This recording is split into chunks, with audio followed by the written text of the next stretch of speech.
You step outside. The air hits you like an open oven door. Within seconds, your shirt is sticking to your back. You reach for the thermostat. Cool air floods the room instantly. But for nearly the entirety of human history, that switch didn't exist. And the real answer to how your ancestors survived is far stranger than simply enduring the heat. Because your body wasn't just surviving extreme heat. In a very real sense, it was built by it. So how did ancient humans actually survive deadly heat? Long before air conditioning, long before refrigeration, long before anyone understood what a heat stroke even was? The answer starts, strangely enough, with your skin. Around 2 million years ago, early humans in the African savanna were evolving under relentless equatorial sun. Anthropologist Nina Jablonski, who has spent decades studying the evolution of human skin, has shown that early humans gradually lost most of their body hair while simultaneously developing a far denser concentration of sweat glands than any other primate. Humans have somewhere between 2 and 4 million sweat glands, dramatically more than chimpanzees or gorillas, despite sharing a recent common ancestor with both. This wasn't a random cosmetic change. It was a survival engine. Sweat evaporating off exposed skin is remarkably efficient at shedding heat, far more efficient than panting, which is how most other large mammals cool themselves.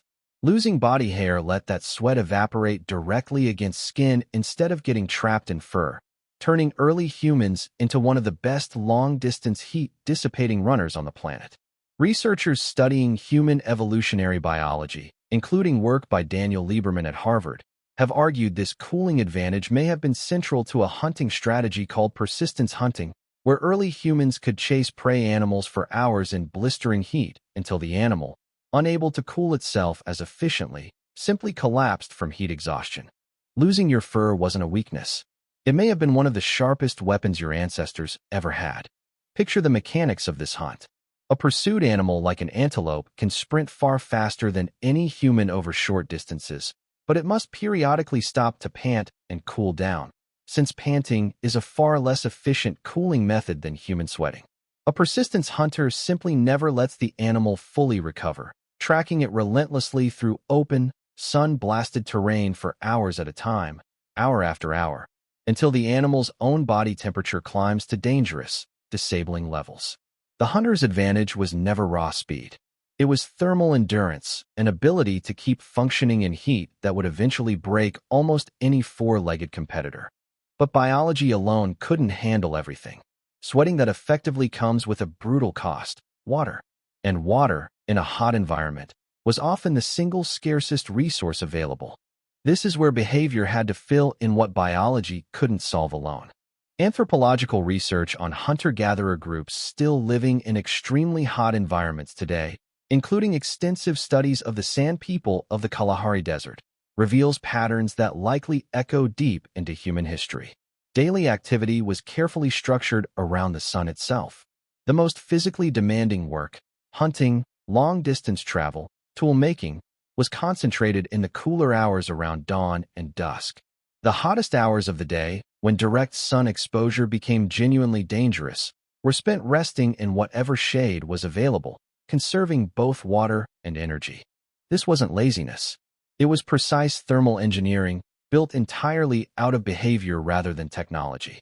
Shelter design reflected the exact same logic. Anthropologists studying traditional dwellings in hot climates have documented remarkably consistent architectural solutions across completely unconnected cultures. Thick walls made of mud, stone, or packed earth that absorb heat slowly during the day and release it slowly at night. Small windows or openings positioned to encourage airflow without letting in direct sun. And structures often built partially underground or against rock faces, using the Earth's naturally stable, cooler temperature. As a passive, none of this required electricity. It required an intimate, generational understanding of how heat moves through materials, refined slowly across countless summers.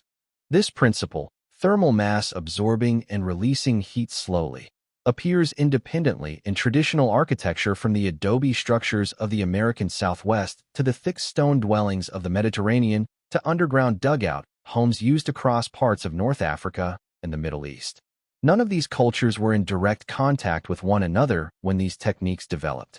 The same physics of heat and material simply produced remarkably similar solutions wherever humans faced the same fundamental problem, which suggests this wasn't a lucky cultural accident.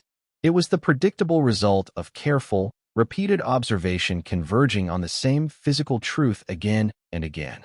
Water itself became one of the most valuable pieces of technology ancient humans ever developed, long before anyone would have called it technology at all.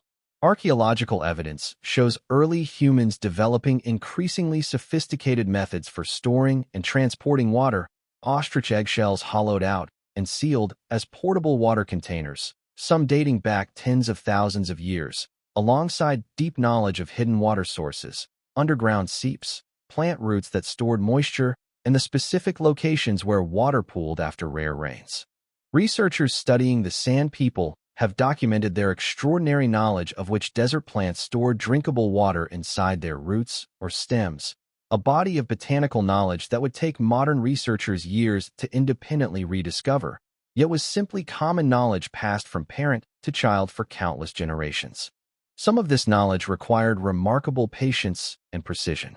Certain tuber and root sources identified by traditional desert-dwelling groups require careful digging, sometimes through compacted, sun-baked earth, to reach moisture-rich material buried well below the surface. Knowledge of exactly which plant, at exactly which depth, in exactly which season, that only comes from a lifetime of careful observation passed down through direct teaching rather than trial and error alone. Since a wrong guess in a genuinely arid environment could be fatal. Clothing, or the strategic lack of it, played a role too. Contrary to the assumption that covering up always helps in heat, anthropological evidence from hot climate cultures shows a more nuanced picture. Loose, light-colored, breathable coverings, when used, were designed specifically to block direct solar radiation while still allowing airflow and evaporative cooling underneath, an early form of the exact principle that later shaped traditional desert clothing across cultures from the Middle East to North Africa. This raises an obvious question. If ancient humans were this well adapted, why does extreme heat still kill people today, even with air conditioning readily available in much of the world? Here's where the story takes its counterintuitive turn. Modern life has quietly stripped away many of the behavioral safeguards ancient humans relied on without replacing them with anything as effective. Air conditioning creates a comfortable indoor environment, but researchers studying heat adaptation, including work published by climate physiologists, have found that consistent exposure to artificially cooled environments can actually reduce the body's natural ability to acclimatize to heat over time. Someone who moves rapidly between a cold office, a cold car, and a cold home may retain less genuine heat tolerance than someone whose body has been allowed to gradually adjust. There's a well-documented physiological process called heat acclimatization, where the body, given repeated gradual exposure to heat over roughly 1 to 2 weeks, becomes measurably more efficient at cooling itself, sweating earlier, sweating more diluted fluid to conserve electrolytes, and maintaining a lower core body temperature under the same heat load. Ancient humans, living continuously in hot climates without escape into artificially cooled spaces, would have carried this acclimatization essentially year-round. Modern life, by contrast, often prevents this adaptation from ever fully taking hold, leaving people simultaneously more exposed to heat waves and less biologically prepared for them than their ancestors were. There's a deeper mismatch, too. Modern work schedules rarely bend around the sun the way ancient daily rhythms did. Office hours, school schedules, and rigid 9-to-5 structures often demand peak physical or mental exertion during exactly the hottest hours of the day, the same hours ancient humans deliberately avoided through generations of accumulated wisdom. Urban and public health researchers studying heat-related mortality have found something striking. Many modern heat deaths occur not because heat itself is more extreme than what ancient humans regularly faced, but because modern populations, especially in wealthier countries with reliable air conditioning, have lost much of the passive cultural knowledge, and in some cases even the basic biological acclimatization.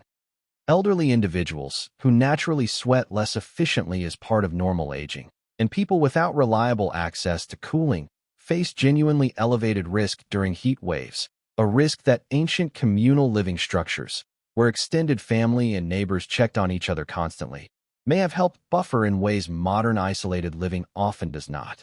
Public health data on major heat waves in recent decades has repeatedly found that the people most likely to die were often those living alone, without frequent contact from others. Precisely the situation ancient communal life was structurally built to prevent. Isolation, in this sense, may be just as dangerous during extreme heat as the temperature itself, since there was rarely anyone checking whether a person had stopped drinking water or was showing early signs of heat illness. This reframes something important about surviving heat today. The technology available now, air conditioning, refrigeration, rapid rehydration, is undeniably powerful. But technology alone was never really the whole story, even in the ancient world. What ancient humans mastered wasn't primarily a tool. It was a relationship with heat itself, built on rhythm, shelter, water knowledge, and communal support, refined across hundreds of thousands of years of trial and consequence. You step outside. The air hits you like an open oven door. But somewhere beneath that immediate discomfort, your body still carries the same 2 to 4 million sweat glands your ancestors relied on to outrun prey across a blistering savanna. The same biological machinery that once made humans among the best heat-adapted runners on the entire planet is still running quietly beneath your skin right now, waiting for a chance to do the job it was built for, long before anyone ever needed to reach for a thermostat at all.